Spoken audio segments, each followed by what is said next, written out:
Seat 1A, the price of bias. The boarding gate was unusually quiet for a late afternoon departure from New York's JFK. Passengers shuffled in with varying levels of enthusiasm, many fresh off connecting flights or business meetings, their faces weary and stiff. Among them was one man who neither rushed nor lagged. He walked with ease, carrying no more than a slim black briefcase in one hand and a folded overcoat over the other. His name was Julian Cross. Dressed in a dark charcoal suit tailored with surgical precision, Julian didn't wear logos. His tie was silk but subtle, his shoes polished but never ostentatious. The only thing that glinted was a platinum Rolex peeking under his cuff, unassuming to most, recognizable to those who knew. Julian offered a brief smile and polite nod to the flight attendant stationed at the plane door. "Good afternoon," he said smoothly. He didn't have to fly commercial. Not anymore. But today, he chose to. It had been years since he sat among the masses, but this route was personal. He wanted to feel the air again, to disconnect before the next chapter. He had just signed a $4.2 billion international merger. His company, Salus Systems, had become a behemoth overnight. But there were no cameras, no press entourage. Just him, peace, and Seat 1A. As Julian settled in, unfolding a finance magazine and crossing one leg over the other, his presence drew glances. Not for who he was, because no one recognized him, but for what he looked like. A black man in first class. Alone. Calm. Impeccably dressed. Yet, for some, still an anomaly. The cabin buzzed softly with quiet conversation. Then came the sound of annoyed voices just outside the curtain, sharp tones, hushed tension. A white couple, middle-aged, affluent by attire and attitude, entered. The woman scanned the row, eyes pausing on Julian. Her lips tightened. A flight attendant followed behind. Her name tag read Brenda. She was middle-aged herself, crisp in posture, but there was a frost in her eyes when they settled on Julian. "Sir," she said with a clipped tone, arms folding across her navy blouse, "we're asking you to move to economy." Heads turned instantly. A businessman glanced over his laptop. A retired couple looked up from their crossword puzzle. Julian looked up as well, slowly folding his magazine. "May I ask why?" His tone was gentle, curious, not confrontational. Brenda hesitated. A younger attendant leaned in to whisper something. Brenda responded with a quiet nod and turned back. "We need a seat for someone more appropriate," she said. The words struck like ice.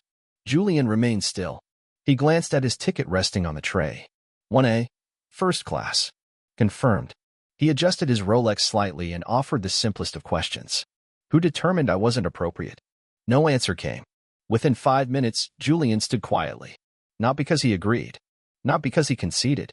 But because the quiet calculation in his eyes told him the moment needed no argument. The couple took his seat. The man smirked. The woman avoided his gaze. Julian was relocated to 23B, between a mother and her restless baby. Unbeknownst to the crew, a teenager 3 rows behind in first class had been filming. Her name was Ellie Vargas, a 17-year-old with a TikTok account known for social justice commentary. She uploaded the clip mid-flight using the plane's Wi-Fi. Caption: "Flight attendants just kicked the richest black CEO out of first class." The algorithm worked faster than gravity. Within 15 minutes, the clip had over 200,000 views. Within an hour, 5 million. The comments exploded. "Wait, that's Julian Cross? No way they just did that to him. Black excellence meets corporate racism. Again." Meanwhile, in seat 23B, Julian sat composed. He smiled at the baby beside him, helped the mother adjust her bag into the overhead bin, then opened his laptop. Not to draft a lawsuit. Not to fire off tweets. But to quietly work on next quarter's projections. What the crew didn't know, what the entire cabin failed to understand, was that Julian Cross wasn't just a passenger. He was the owner of one of the fastest-growing tech conglomerates in the Western Hemisphere. A billionaire. A philanthropist. And, ironically, someone who had once contributed to modernizing the very in-flight systems that now shuttled him silently to humiliation. The storm gathered above the clouds. By the time the plane landed, the video had crossed 14 million views. Hashtag Seat1A and hashtag Julian Cross trended across every platform. News tickers scrambled for facts. Anchors leaned in. Back at airline headquarters, chaos erupted. The comms team huddled. Legal flinched. The C-suite executives screamed across conference calls. Who the hell was on that flight? Julian Cross, CEO of Salus Systems, someone muttered, pale and shaking. An emergency board meeting was convened. Charts flashed red. Stock price alerts buzzed in real time. We've lost $70 million in pre-market. Customers are deleting the app. Our loyalty program just got hashtag boycott wings trending. Screenshots from thousands of customers canceling memberships flooded in. Instagram influencers posted stories with dramatic RIP first class captions. Celebrities chimed in. Activists organized protests. By the 24-hour mark, the airline's valuation had dropped over $500 million. News outlets looped the story. Racial bias in the skies. How one seat cost $500 million. The billionaire in row 23. Julian didn't speak. He didn't threaten. He didn't sue. Instead, 2 days later, he appeared on national television, polished, poised, and unbothered. The interviewer leaned forward. Mr. Cross, you've been remarkably quiet. Why? Julian looked into the camera. I didn't speak up to shame them, he said. I stayed silent so the world could speak louder. The room went still. He continued. Humiliation isn't new to us, but visibility is.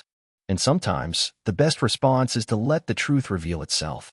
He announced a $5 million donation to launch a scholarship initiative named Seat 1A, a program to fund aviation and tech careers for underrepresented youth. People wept. Students applied by the thousands. The movement found its symbol not in rage, but in dignity. Meanwhile, executives at the airline scrambled. They issued a public apology, labeled the incident an internal procedural miscommunication. But no one believed it, because the world had already judged the evidence. TV commentators dug deeper.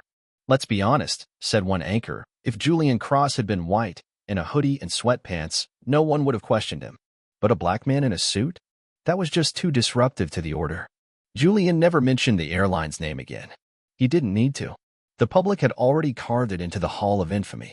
Weeks later, Julian stood on the tarmac of a private airfield, watching planes take off. He now owns shares in 3 competing airlines. Quiet acquisitions. Strategic positioning.